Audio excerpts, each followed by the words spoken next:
코티졸이라는 호르몬에 대해 들어보셨나요? 이미 널리 알려져 있는 호르몬이고 고등학교 교육 과정에서도 학생들이 많이 배우는 호르몬입니다. 스트레스 호르몬으로 불리기도 하는데요. 우리 몸에서 다양한 작용을 해서 좀 더 자세히 얘기해 보도록 하겠습니다. 코티졸은 부신 피질, 즉 부신의 겉부분에서 분비되는 스테로이드 호르몬의 하나로 긴장, 공포, 고통, 감염 등 다양한 스트레스 상황에서 분비되는 호르몬입니다. 간, 근육 등의 세포에 작용하고 스트레스에 맞서 온 몸에 에너지를 공급하도록 신호를 보냅니다. 스트레스를 받아 코티졸이 분비된다면 코티졸은 우리 몸의 신경계를 흥분시켜 혈압을 높이고 호흡이 빨라지게 하며 복부에 지방이 축적되도록 합니다. 따라서 코티솔 수치가 높으면 몸의 대사 활동이 불균형해지고 복부 비만, 고지혈증, 심혈관계 질환이 발생할 수 있습니다. 그러나 이런 단점만 있는 것은 아닙니다.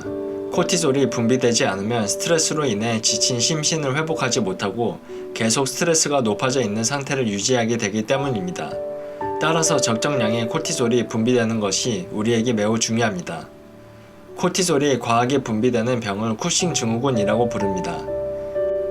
쿠싱 증후군의 증상이 보인다면 부신의 기능에 이상이 있을 가능성이 매우 높습니다. 부신의 기능을 떨어뜨리는 원인에는 여러 가지가 있지만 관절염이나 천식의 치료 등을 위해 스테로이드를 오래 쓰는 경우 문제가 발생하는 경우가 많습니다. 남성들이 스테로이드 약물을 통해 몸을 비정상적으로 만들 때에도 쿠싱 증후군의 증상이 나타나는 이유는 바로 이 때문입니다. 쿠싱 증후군의 대표적인 증상 중 하나가 살이 찌는 것이기 때문에 초기에 비만으로 착각하기 쉽습니다.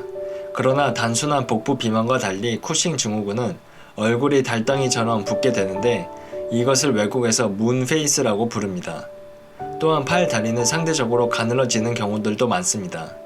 그렇다면 코티솔의 분비가 적정 수준을 유지하도록 하려면 어떻게 해야 할까요? 많은 사람들이 갖고 있는 습관 중 가장 안 좋은 것은 아침에 일어나자마자 커피를 마시는 것입니다. 우리 몸은 활력을 높이기 위해 기상 후 1시간에서 2시간 동안 코티솔이 많이 분비됩니다. 그런데 이때 카페인까지 섭취하게 된다면 두통, 두근거림, 속쓰림 등의 부작용이 발생할 수 있습니다. 따라서 코티솔의 과다한 분비로 인한 부작용을 줄이기 위해서는 커피를 점심 후에 드시는 것이 가장 좋습니다. 도움이 되셨다면 구독과 좋아요 눌러주세요.